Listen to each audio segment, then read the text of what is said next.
So, thank you, everyone. So, we are on page 36, and last we covered, as Jyotsna ji just read, as a sculptor chisels a deity out of stone, he slowly chipped off the dark envelope.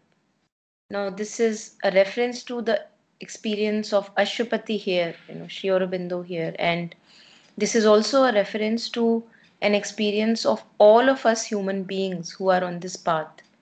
That we realize slowly that we are the stumbling block between us and the divine.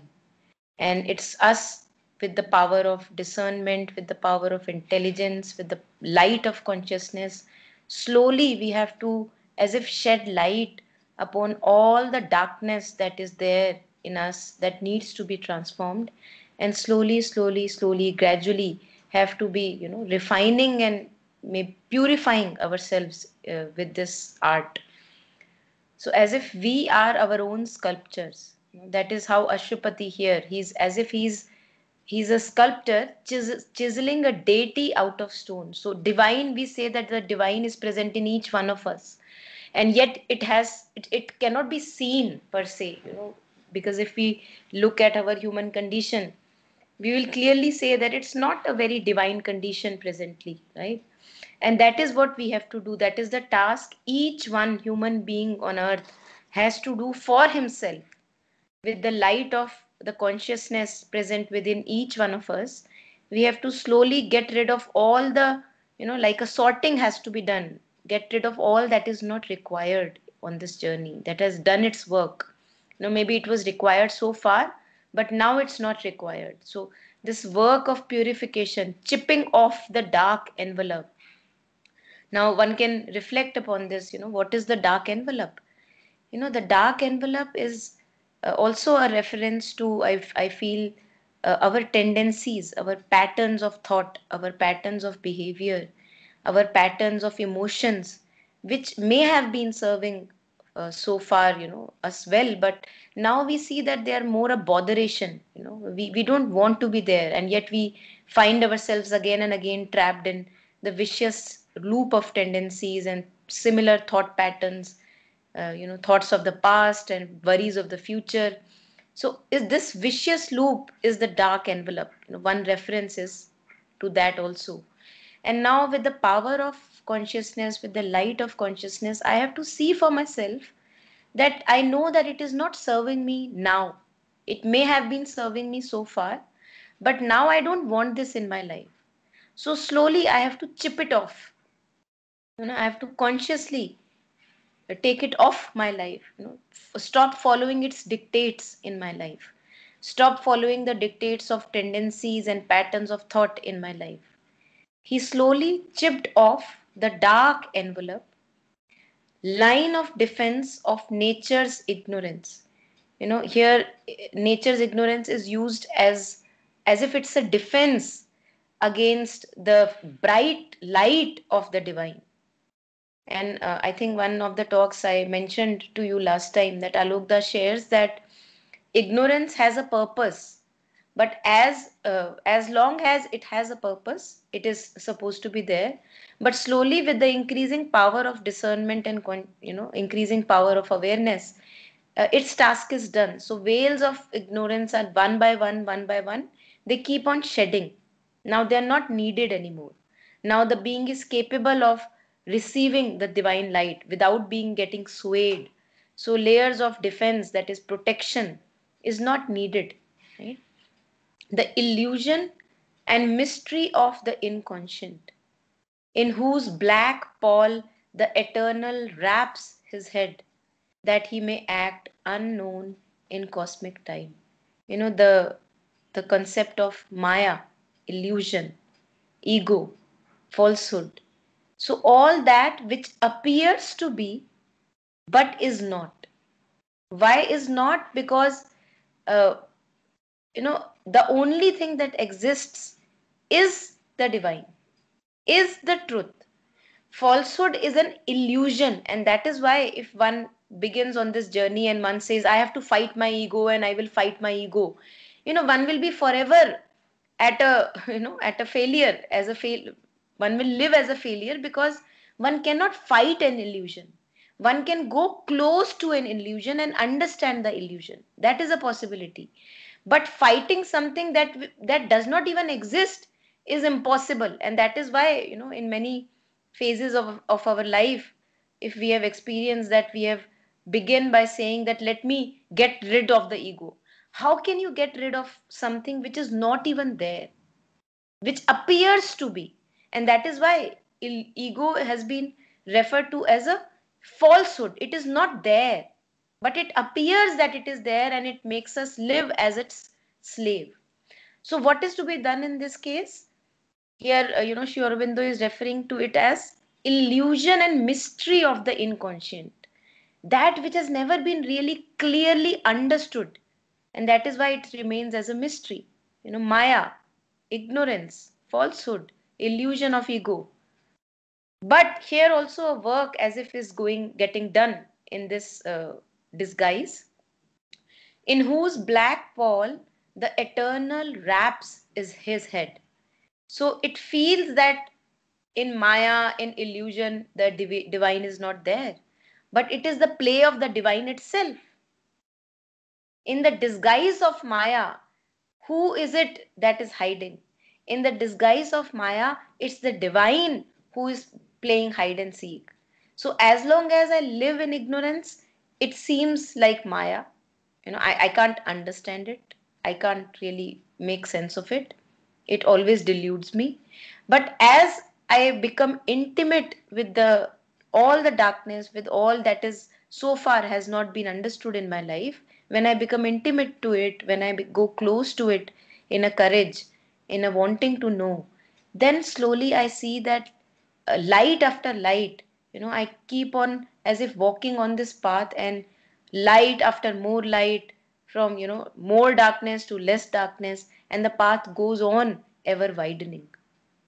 So as if series of understandings come on my way, insights, intuitions, they come on my way slowly. And again, it's a never ending journey, because since the divine is infinite, Maya or inconscience or illusion is also infinite. So I can just be glad to be on this journey of a never ending adventure. And this is the play that he is playing with himself, with not with any one of us, but with himself. Why? Because it's only he that exists. We don't exist as a separate thing than the divine. So the divine is playing this play with himself. And once we understand this, then all our tragic life stories find a peaceful resolution, because we realize that it's his play and he is the one playing with himself. So where do I come in the picture? Right? So even if when he is suffering, he is the one who is suffering. He is the one who is getting light through the suffering. So where do I come in the picture? Right? So then it becomes easy for us to go on this path. So till here we had already covered, right? This was just the last paragraph. I thought I'll just overlap this here. And then, yeah, then we'll go further. These are the new lines that we'll take up. The last paragraph on page 36. Anyone who would like to read?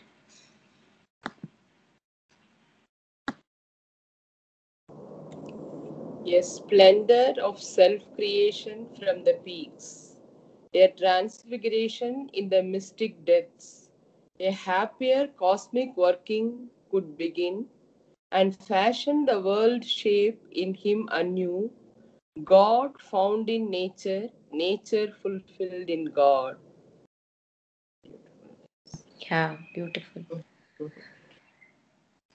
So this, when we are on this path and owing to the divine grace, we are uh, given this light of consciousness, as if it gets unrevealed to us. It is already there within each one of us, but it gets more and more unrevealed, unmasked. So now Ashwapati, in his experiences, owing to the heightening and deepening of his consciousness, a splendor of self creation from the peaks. He is able to self create himself, he is able to refine himself. owing to the fact that he has now the access to the light of consciousness from the peaks, which was not usually available to us, which is not usually in ordinary consciousness. It is so clouded that it is not usually available. It is there but not available. I cannot access it, as if there is a wall. A transfiguration in the mystic depths, the depths of the inconscious, the depths of my tendencies, patterns, which blind me. I don't even know that they blind me. It's so blinding in nature that I would say, hey, I can see what, how am I, how are you saying that I am blinded? And it is such a blinding ignorance that I don't even know that I am blinded. I think that I know how to live life. So once this grace dawns upon in life, as if I am blessed with this light of seeing, where I can put this light of seeing in my day to day life and self create myself, refine and purify myself. A transfiguration in the mystic depths, the depths of inconscience which so far have not been touched with this light of awareness. There I am able to shed some light. Whenever I react out of an emotional pattern, when I begin into this, fall into this trap of obsessive thinking, I again and again stop, pause, and reflect and realize that I don't want to be there. It is not serving me well, this pattern. I don't need to follow this pattern, right? So, this is the transfiguration of the depths, mystic depths of tendencies, unconscious patterns which rule us and govern us rather than the governing of the light of consciousness. A happier, and now when this is happening, when now I'm able to collaborate in my own progress, a happier cosmic working could begin. Now mother says that there are two paths, right? In Alokda also it mentions many times that one is the regular school of pain and suffering, where you are living an unconscious life, and owing to the fact that I'm not waking up to consciousness, I'm given, uh, as if I'm given pain and suffering in life so that I can wake up, right? But once the waking up has happened to lesser or more degree, then I don't need to go through the ordinary school of pain and pain and suffering, right? Then I don't need to uh, submit myself again and again to suffering so that I can progress, right? In the light of understanding, I can progress. I know that this is not good for me. I know that old patterns and tendencies are not serving me well, and hence I want to progress. So now a happier collaboration can begin. Yeah, a happier cosmic working could begin and fashion the world shape in him anew. This is what we experience in our life, even with a little bit of degree of awareness. If we have begin to develop in our life, we see life becomes an unfolding. It's not a boring monotone that was going on and on since years. Something new begins to happen, a new joy, a new will to live and to offer yourself to the world enters into your being. you know, and fashion the world shape in him anew. God found in nature, nature fulfilled in God. So this, the everlasting, it seems like an everlasting tussle between Purusha and Prakriti. That nature has its own way, the tendencies and patterns and vikar, the sanskaras, they all want to run themselves in this world. And the Purusha, as if he's just there. He's not forceful, he's just there. So when will this connection happen, that the light, the witnessing aspect of the Purusha connects deeply with the working of Prakriti? Now at the moment they appear as two further poles apart, as if they will never meet. The discerning aspect of Purusha and the ongoing movement of Prakriti, as if they will never meet, as if Prakriti will go on and on forever in blindness. But here Sri Aurobindo tells us that that's not the case. These poles are supposed to meet. The light of witnessing, when it falls on the Prakriti, the tendencies, the vikar, the samskaras, they have the power to transform. They get connected to this witnessing presence within, and they are not blinded mechanical routines anymore. So that fulfillment is the promise that Mother and Sri Aurobindo give us, that on the path of integral yoga, God found in nature, nature so far which appears to be blind, and nature fulfilled in God. And so far, the human beings that we have been just the bundle of nature that we are, blinded by our natural tendencies, right? So, as if we have been separate from the God within us. Now we are given a chance that would you like to do this? Would you like to do this collaboration that you bring the witnessing aspect of God, the light of truth and illumination on the nature that you have, on the tendencies, on the sanskaras that you have, and transform the very instrument the human being is? Is that a possibility? So that is the task in front of each one of us. Can I, with the light of illumination present within my being, know that it is my tendencies and patterns have done their job and it is not serving me anymore? And then begin this new life. And again, this is not a life, one cannot say that once I have taken on this path, I can never take a U-turn. This U-turn can happen anytime. Any moment can be the moment of ego. One can never say I have become a egoless person, that because ego is an illusion, right? So ego can never die because illusions don't die, right? If I see a mirage on the road, on when heated up roads are there, we are going far off, we see a mirage. So on closer inspections, we see that the water is not there. Now, I cannot say ever in my life, I cannot declare that now the world is rid of mirages. Why? Because mirage is an illusion. And that is why the world can never be rid of it. Because how can I be rid of an illusion? It would be stupidity. So that's why, people who have gone far into this game, spiritual path, they can never declare, they never dare to declare that I am free of the ego. Because ego is Maya, Maya is illusion. So any point in life can come where you take the U-turn. It can be any point. In any moment, I can be working from the ego, right? I can make it real because I am the one fueling the ego. So, but this is the task, this is the challenge, that can we, knowing that the illusion will forever be there, at least as far as we can see it, still do whatever feels right, whatever in the light of truth and illumination, whatever feels right. Can I take that path? Do I want to take that path? And Mother here, just like Maya in the image of God is so vast, just like divine is vast, so the Maya is also vast.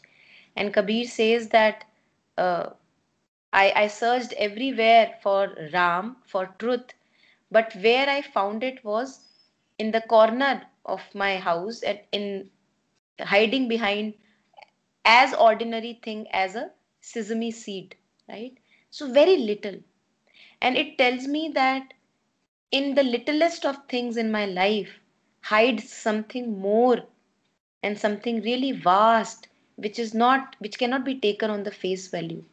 So any little experience that I may pick up in my life, whenever I look at that little experience, every time I look at it, it will reveal something more to me. So it seems like a limited experience, seems like a sesame seed in my life, and yet I cannot go on the face value. Hiding behind the face value is the vastness of truth, the vastness of insights that are hidden behind that little experience of life, right? So as if, I was just reflecting on this, and it just came to me, connected this doha of Kabir, there, that he says that til ke ote ram, face value, til is very small, face value sesame seed is very very small, but there hides the divine, and divine is infinite. So in the finite hides the infinite. Behind the finite experiences hide the infinite insights that I can gain from that experience. Yeah. So please keep sharing if there are any reflections, since I just keep on going on. Yeah, Prahlad's story is like that, no? He Yeah. actually, yeah, he asserted himself in front of his father. That Hari is in that, I mean, pillar, and also in the small grain, actually, dust. Hari, yeah.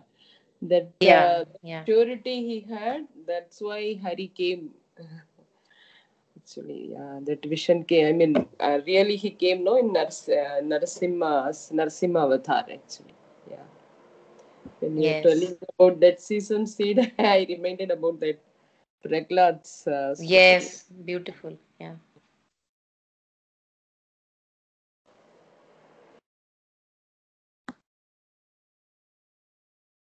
Yeah. If there are any further reflections, anyone, please share. Else we will take up the next lines.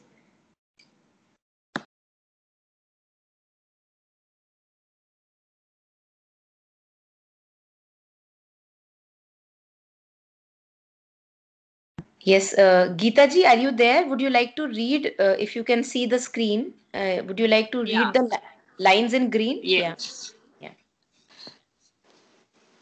Already in him was seen the task of powers. Life made its home on the high tops of self.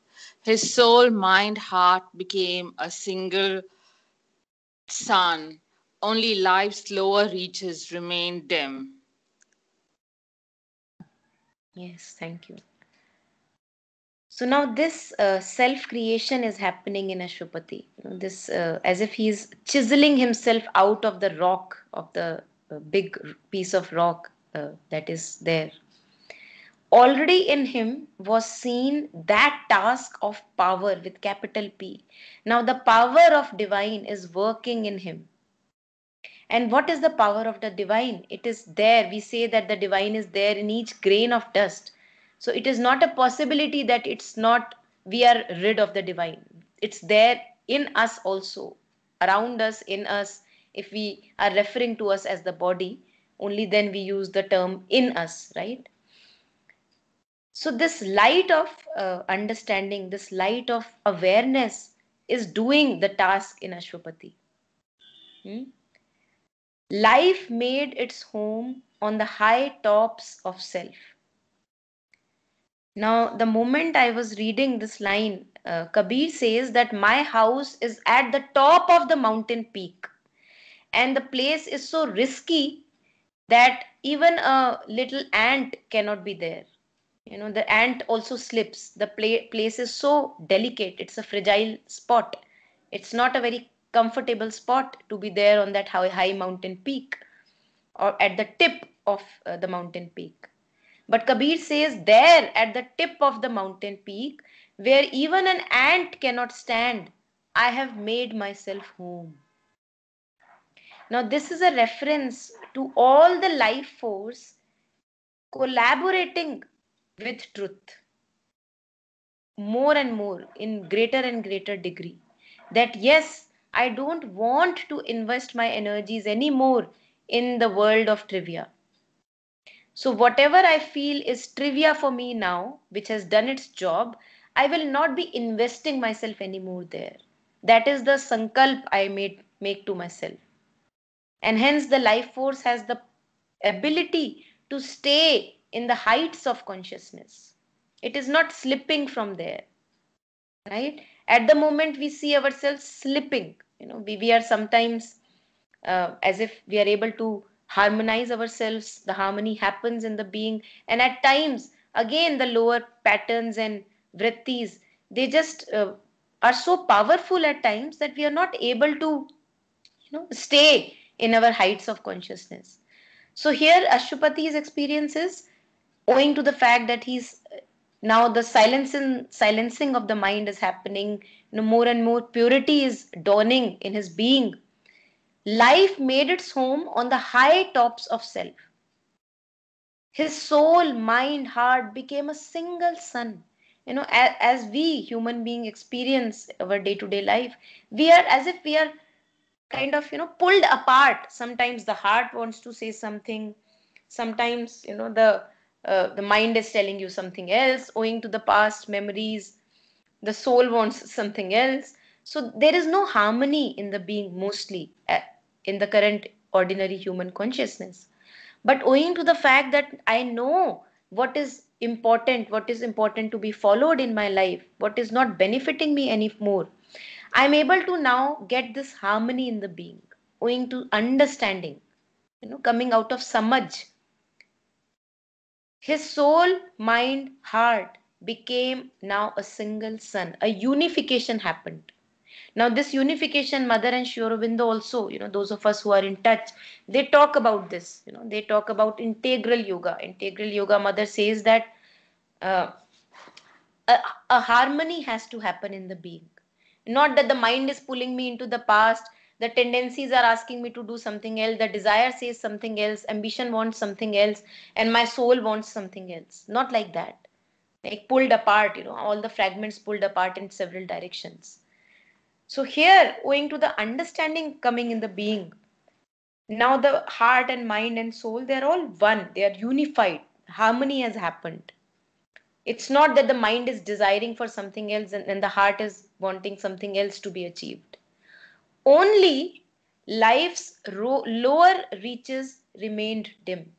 Now, still, owing to the fact that Ashupati is as if expanding in his vigor and consciousness, still the depths of inconscience remained dim. It's not that they were lit up suddenly, just also telling us that it's a process in time, right? Although each moment I have that possibility to be rid of my tendencies and to collaborate with the light, yet in each moment I also have the possibility to slip down to the drenches of ignorance. Hmm? I cannot say that if on by 30 years have passed and I have been on this path, so I will not fail. Failure can happen, and if I want to label as failure as going down in the depths of inconscience, acting according to the dictates of tendencies, and that can happen anytime. That can happen anytime. Any overwhelming tendency from the past can come and just sway me away, follow its dictates. Hmm? So life's lower reaches remained still dim, even for Ashupati as he grows in his consciousness. So here, many parts of our being are there. Although the light is growing more and more in ourselves, I can see, I can sense it, I can feel it, I can taste it. Yet there are also many parts who are not yet ready to move. There is a lot of inertia there. They are reluctant to collaborate in this process of following the truth and not the falsehood. And slowly, with gradual coaxing and cajoling and you know uh, putting the light of understanding on all those parts, my tendencies, my vikar, my vrittis, I have to almost coax those places that it is not good for you, it is not serving you well. So let us come out of this, let us come out of this, let us try a little harder. Hmm? And this all has to be very compassionate. No force can help here.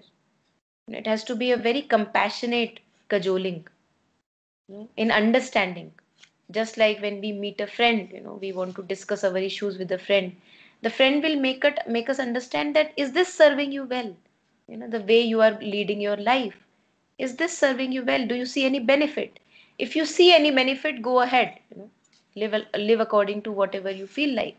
But if you see that it is not serving you well, what is the point of torturing oneself?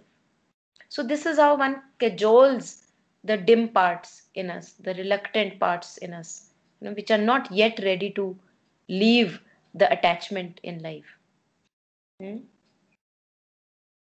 So anything from these green lines, any reflections?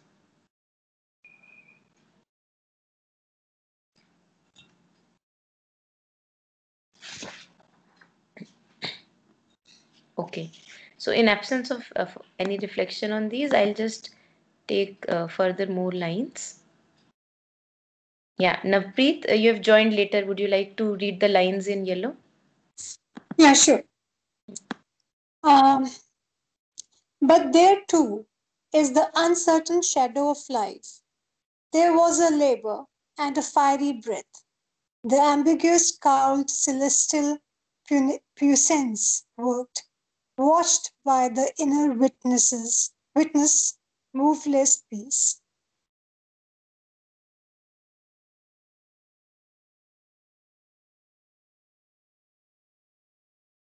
Yes, thank you.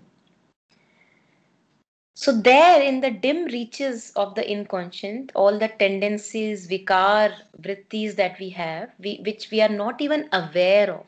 There are some that we become aware of. Light of consciousness is shed upon those tendencies. And then it is in my choice whether I want to continue blindedly follow those tendencies or whether I want to not give them much attention, right? But then there are parts in our being of which I am myself unaware. And here in these parts, Sri Aurobindo says that there too, in the uncertain shadow of life, there was a labor and a fiery breath. It's not that it's a dead space. It appears like it's dead and dark, and yet Ashupati is able to see that there is work going on there. The divine is working there intensely in the disguise, as if he's covered with a black cloth, ambiguous, cowled, celestial puissance worked, puissance, reference to influence, having great power, having great influence, ambiguous in disguise. No one can really say that is it the divine working, it appears so dark. So I cannot really say, because the image of divine I have in my head is all beautiful and full of light and all that, right? That is the image of divine I have. But here he sees that even in the depths of the being, it's not all dead there. In the darkness of the matter, divine work is going on. Fiery breath, intense work is going on. There was a labor, hard work is going on. The ambiguous, cowled celestial puissance worked, watched by the inner witnesses, moveless peace. Again, the reference to the ever present, witnessing presence within us.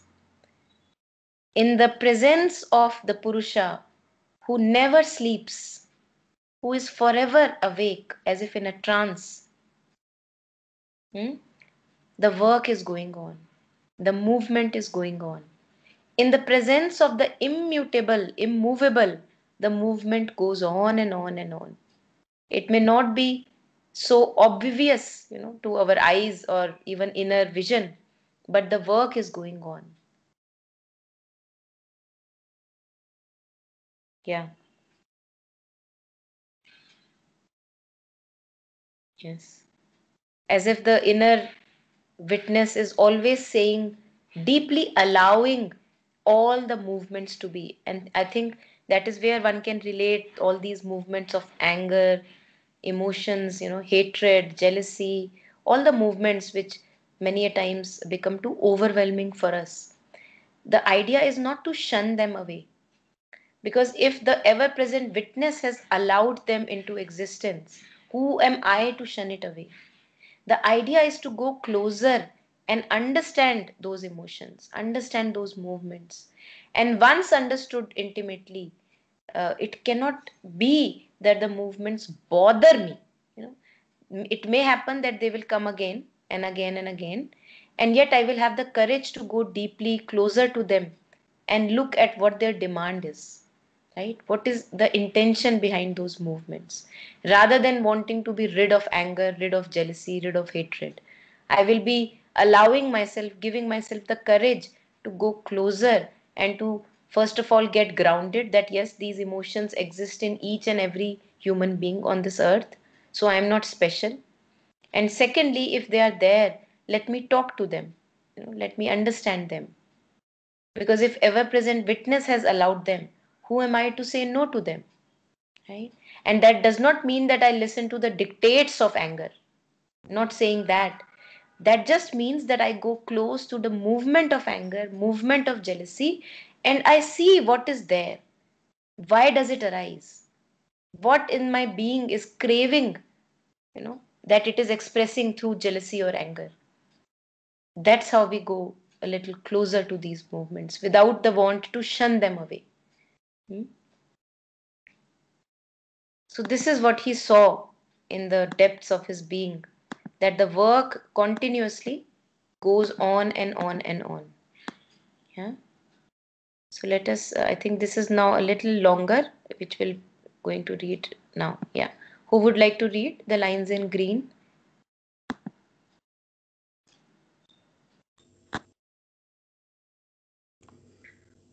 Even on the struggling nature left below, strong periods of illumination came. Lightnings of glory after glory burned. Experience was a tale of blaze and fire. Air rippled round the argosies of the gods. Strange riches sailed to him from the unseen. Splendors of insight filled the blank of thought.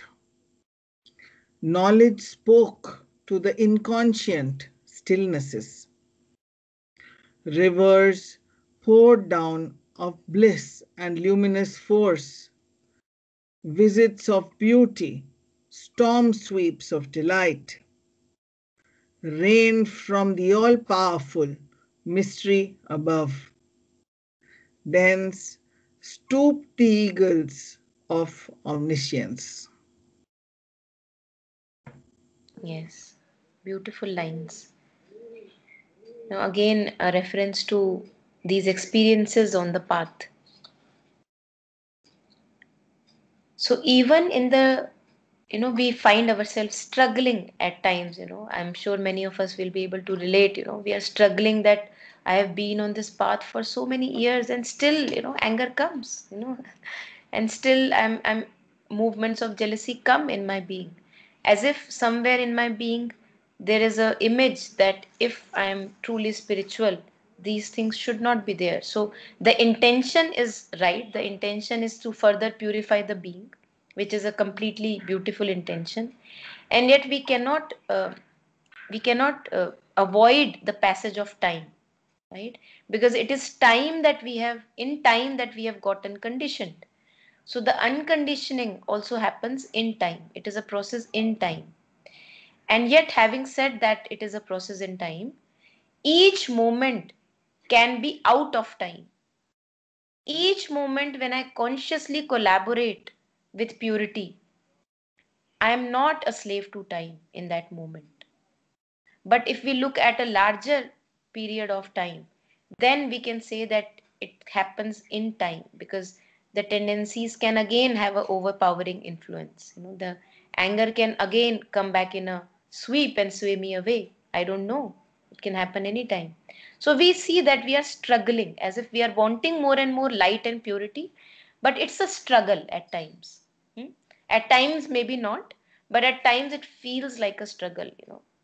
Deep emotions, dark challenges. So, even on the struggling nature left below, which does not have complete illumination, strong periods of illumination came. So, it's not that they are just completely left alone in darkness. Many a times, through my deep challenges, a lot of light is shed on what was really required uh, in my being to change. I have to really go down in the drain deeply, stay there for weeks, and then I only realize that wow, what an experience. I think that's why I needed to be there, because there was so much needed to be changed within me.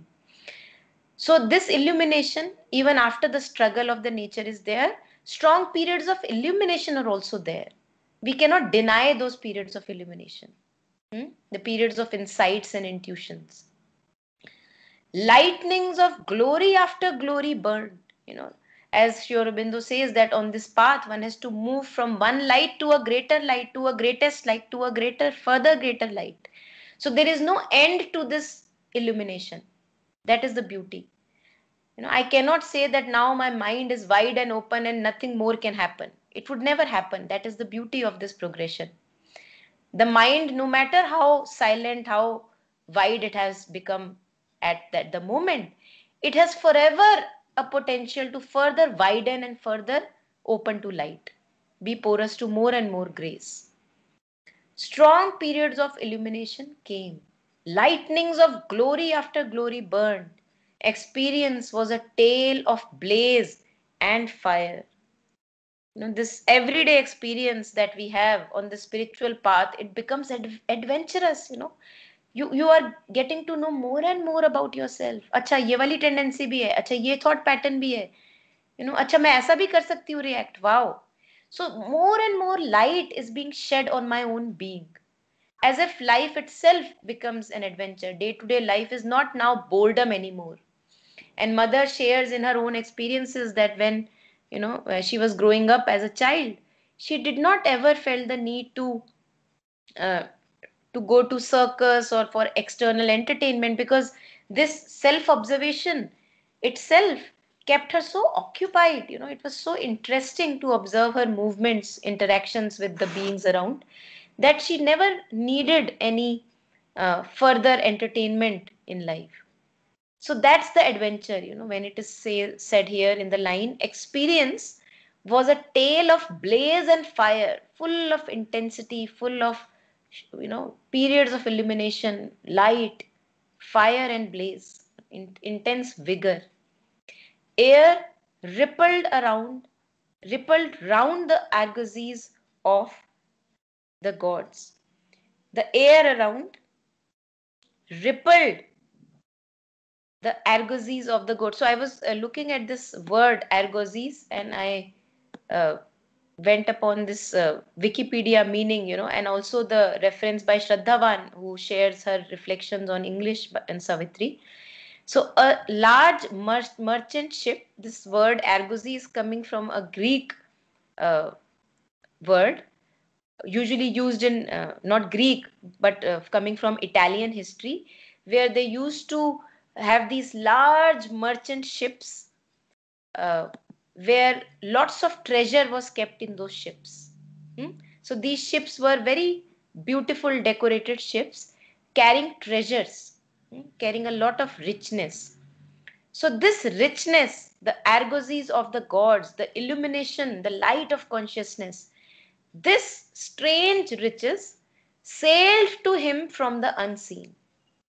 So, as if with this collaboration now that Ashupati is doing in order to transform his own very nature, strange riches from the divine consciousness are coming to him, as if full of merchant ships are coming to him, argosies of the gods, full of treasures, full of gifts for Ashwapati, owing to the collaboration that is happening.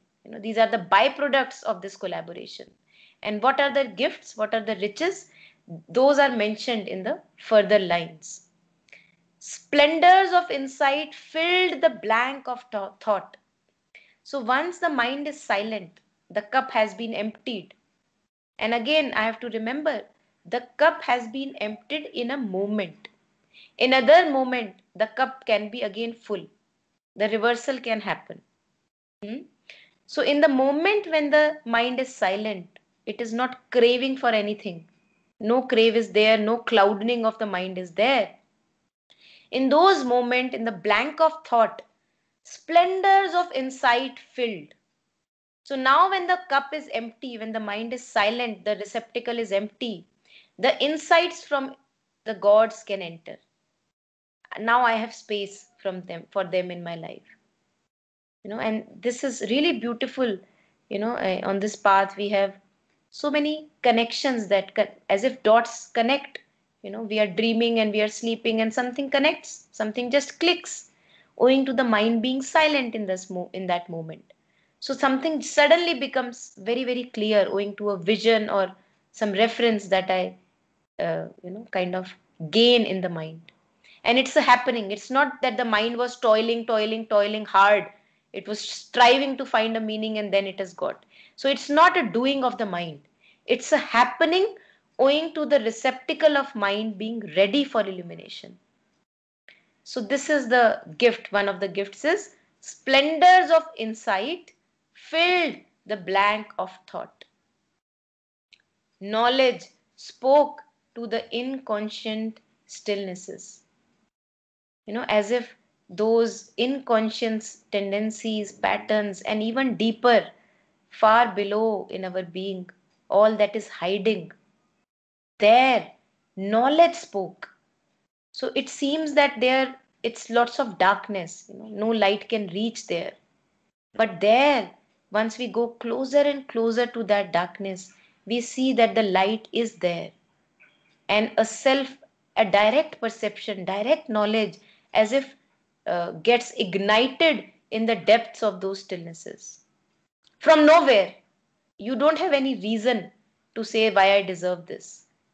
It is just a happening, it's a work of grace that we are gifted with the insight, we are gifted with this uh, spontaneous knowledge about my tendencies, about my patterns, about how I am living life, why did I react in that way. Spontaneous understanding. That is the knowledge. Knowledge spoke to the inconscient stillnesses. Rivers poured down of bliss and luminous force. Visits of beauty, storm sweeps of delight, in moments of our calm and poise and stillness, where a deep insight has dawned suddenly. One can taste that bliss in the moment where the mind is not a seeking mind anymore. It is at rest, at peace in its source.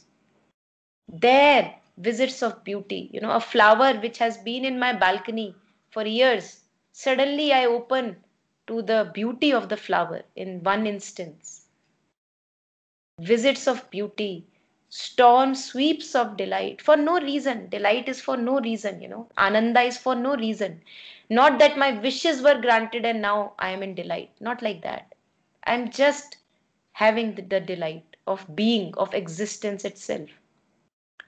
Rained from the all powerful mystery above, thence stooped the eagles of omniscience. This is I think Sri Aurobindo uses it at many points, as if the descent of light from the heights of heavens. He uses this reference of the bird of prey. For example, eagle, whenever he sees the prey hiding behind in the bushes, and if he wants to catch it, it swoops down with vigor to catch it. And that is how, whenever a call is there in my being, every time the descent of light is also there, swooping down, stooping down, you know, bowing down from the heights to touch the depths of the inconscience. जो call आई है उसका जवाब देने के लिए, first an aspiration and then the descent. So even if, and Sri Aurobindo says at other points in Savitri, that even if the articulation is not very apt, because if it is coming from the depths of inconscience, I don't even know what is my intention. I don't even know that all that I am seeking is peace and stillness and God. But I know that I am seeking. I know that I am not at rest. So in the presence of such a sincere seeking, always a descent is there in some form or the other. So this is a reference to, the stooping eagles of omniscience. Omniscience, that which is forever present everywhere. That which knows the depths of inconscious also. Because it is aware that abhi yahan se call aayi hai, It's not all dark. I can see that there is a call from here.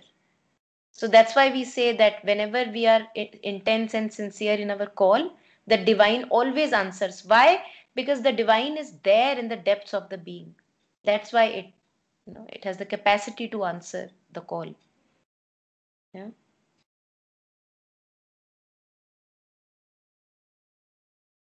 Yeah, these lines, no, even on the struggling nature left below, strong periods of illumination came. You explained very well, Monica, actually.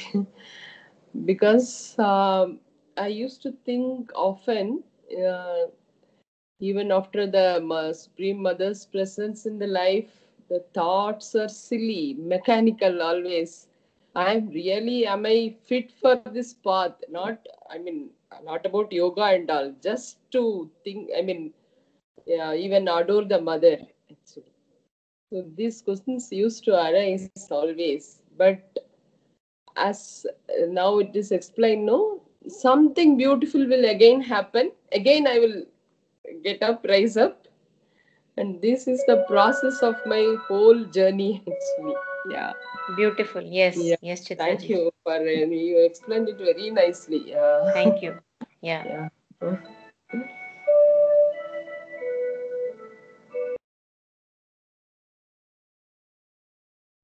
Yes. This delight that has been said here, visits of beauty, storm sweeps of delight. One realizes that usually in human experience, mostly we rely on some expectation being fulfilled, and only then I can be happy or delighted, right? But we see that even one expectation gets fulfilled, another one rises, another one rises, another one rises. So if I place the happiness or delight so that once my expectation is fulfilled, then I will be delighted. There is no end to disappointment then. But once I'm able to see that even in the absence of expectations being fulfilled, there is a delight present, ever present in my being. Can I be in touch with that? And then, something transforms in the being. I think that is what is called as Satchitananda, that which forever is blissful, that which is not dependent on external situations to be, experience blissfulness. Yes, Jyotsna ji, you want to share? In a similar event, when you're down in the dumps or something is not going right and something is not going as per your expectations, a little something ripples over there of joy or peace or bliss. But it's just that we have to be alert and aware to catch it and enjoy it. Beautiful, It it beautiful. it comes, it comes very often. It pops up its head, but sometimes we just miss it. और sometimes वो कहते हैं ना, एक दरवाजा खुल गया तो बंद हो गया तो दूसरा खुला होता है, पर वो खुला दरवाजा दिखना चाहिए. You should be able to see or perceive or feel or be aware of that little something that is niggling there. Beautiful, And beautiful. once you are aware of it, it's like, oh, I'm so happy without reason. There'll be no reason. So true, so true. Yeah, Yeah. beautiful.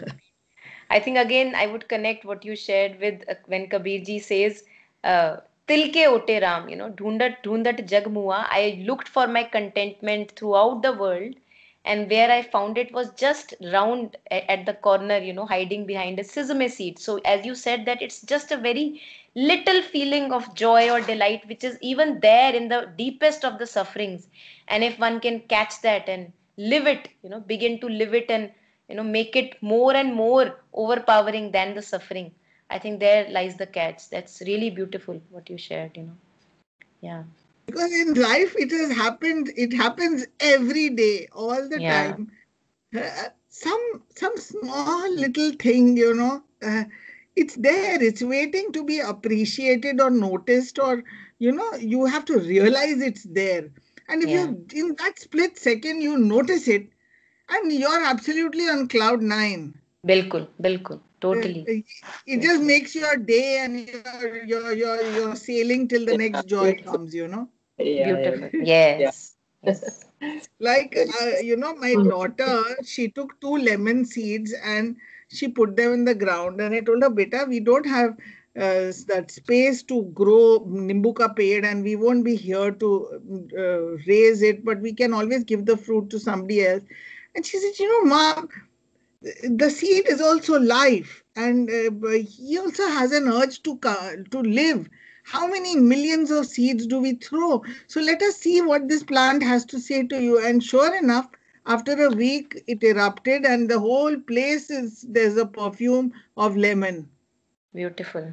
and it's giving so much joy. That 1 inch plant which I was made to repot today, it was tremendous joy that this is life. This is how life grows.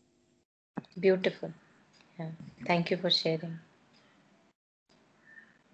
I Thank think, you. yeah. Yeah. Yeah. You want to share something, Chitra? Yeah, no. Yeah. Just I want. Yeah. Yeah. That's a beautiful example. So, this thing that why are we not able to see that little dot of joy or delight, which is even there in the deepest of suffering. Just to share more on that, I think ego, the seriousness of the ego, it does not want to accept that the joy is there, because then my problems will be not important anymore.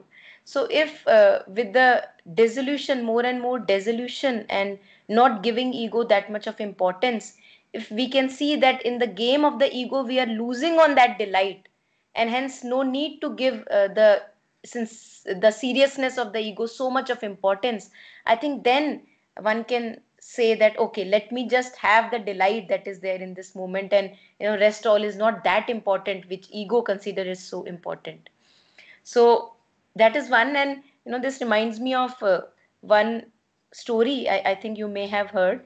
This Buddhist monk, जिसके पीछे एक tiger पड़ गया था, a tiger began chasing a Buddhist monk. I heard it in one of the Buddhist talks, and he was running and running and running, and then he was not able to really run that fast, and finally he reached the end of a cliff. Like now from there he could just now fall off the cliff, and when he was hanging on the cliff, there was a cherry tree there. So the tiger is after the Buddhist monk. He is hanging on the cliff. So he can be really very serious कि उसके जान को लाले पड़े हैं, he has to really run hard for his life. So there was a cherry bush, and there was one cherry hanging on that bush. And what he did was he plucked that cherry and enjoyed that cherry even in the middle of that difficult and challenging situation, and enjoyed the delight of that fruit that was there hanging on that cliff. So, Jyotsna ji, what you shared is so really beautiful, that if in the middle of all our challenges, we can just hang on to whatever delight is there and make it more important in our life rather than the seriousness of the ego and its troubles and its burdens, which has no end actually. I think there something is waiting for us, as you said. That's really beautiful. Again, that would I would call it as an act of kindness towards ourselves, that we deserve to taste that cherry even when we are hanging on the cliff. Yeah. Very true, because like we say so often, we love to wallow in our own sorrows and get that sympathy for ourselves. This was a stage and phase in my life. Say, किस्मत खराब है, ये खराब है, वो खराब है. But if you realize, अच्छा ये खराब है, कोई बात नहीं, उसकी तो और भी खराब है, मैं तो फिर भी ठीक हूँ. I have this, I have this, I have 4 brushes and I have 2 paints. So I can do it, everything used to get turned around. Something very small would jump up. It works. Beautiful. Yes, completely. Yeah.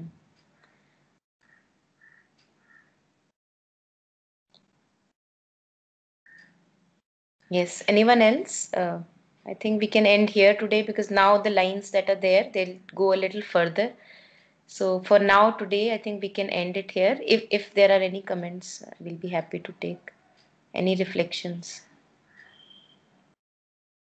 Monica, do you know the story in which, I think it's in the Bible, in which there's a man with a very severe rash on the body? Chitra di Meno. I can't recollect. With a rash on the body which bleeds and, which is very painful, and he smells, and the whole village ostracizes him and, alienates him and throws him out of the village. Then he becomes very poor, and finally his wife also forsakes him. And when he is sitting like that alone in his hut, and he's reminiscing about his life, it suddenly, he's sitting there, and then he realizes that, oh, now I have time to myself, to give myself to the Lord, who was testing me whether I would surrender everything and yet continue to, be in worship. And see, I got the time. With this pain and nothing matters, I am still able to serve him much better than what I was able to serve in my glory. And it goes on like that, that story. Beautiful, beautiful. Yes, beautiful. Thank you for sharing. Yeah, beautiful. In the middle of all the diseases that we get or whatever the troubles of life, as we have shared also in other sessions, I think we discussed about this, that the basics of life, that you can breathe, you can breathe normally, you can move your hands, whatever, we take it for granted. ऐसा लगता है कि वो तो होना ही चाहिए, as if as a sense of entitlement, that इतना तो होना ही चाहिए ना, तो उसके लिए मैं thankful क्यों हो जाऊं. And in the middle of all those troubles, so called, the troubles of the ego, if I can become aware कि चलो जितना नहीं होना चाहिए नहीं है, जितना है, as you were sharing Jyotsna ji, that जो है मेरे पास, क्या उसके लिए, क्या उसको मैं उसका सदुपयोग करके जीना शुरू कर सकता हूँ. क्योंकि इस सेंस ऑफ ईगो में रह के हम भूल ही जाते हैं कि कितना है, owing to the fact that ego always keeps on begging, begging for this, begging for that, begging for, in the play of the ego, we have become a beggar. So can we realize that what all is there in my hands, which can be used to live a beautiful life? Once we latch on to that, I think we can really make uh, really beautiful things out of whatever limited stuff has been given to us. And we realize that it's not really limited. We have really expansive raw material that has been granted to each one of us, no matter whether we are less or more capable. Even when we consider ourselves less capable, there is a lot of capability hiding behind our less capability. So if one can recognize that, I think that would be pure grace in life. If one can use that to turn life into something beautiful. Yeah. I will give you an example. Yesterday I was driving. Yeah. I had a 45-kilometer drive to meet a friend. Yeah. We were to witness a little art session. So my hearing in 1 year is almost gone. It's come down to 30%. So when I used to be crazy over listening to music in the car. And yesterday I realized that, अरे, एक ही कान से सुनाई दे रहा है, दूसरे कान से तो music सुनाई नहीं दे रहा, उसके नोट्स नहीं है. And then suddenly when I was driving, I said, no, but Ma, I can hear and I can appreciate the music and I can Beautiful. go divana with the music. Yeah. What more do I want? Beautiful. I'm thrilled that I could. And by the time I reached my destination, I was absolutely, on cloud nine and in such a good mood that, I could actually appreciate the music. And I said, next time I'll put Monica through this and, blast it. But the appreciation that okay, one is gone, but I have the other. Exactly. It's exactly. there. Exactly. It came yesterday, and I said I must tell Monica and Chitradi that no, it works. Yeah, very much. Thank you much for sharing. Beautiful, beautiful. And also when you read about this line, no, air rippled round the joys of the gods, strange riches sail to him. Yeah, this picture came to me. Now we are receiving these riches through your, explanations. Really, really beautiful, beautiful And explanation. Chitraji, this is just mother's grace. You also Yeah, know that, sure, I sitting all by myself, I could have not done anything. It's just this, developing togetherness that is able to propel us. Sure, Yeah. sure, yes. So thanks to Correct. you all. Yeah, these are all the riches only, mother Yeah. is pouring. Yeah, Totally. definitely. Yeah.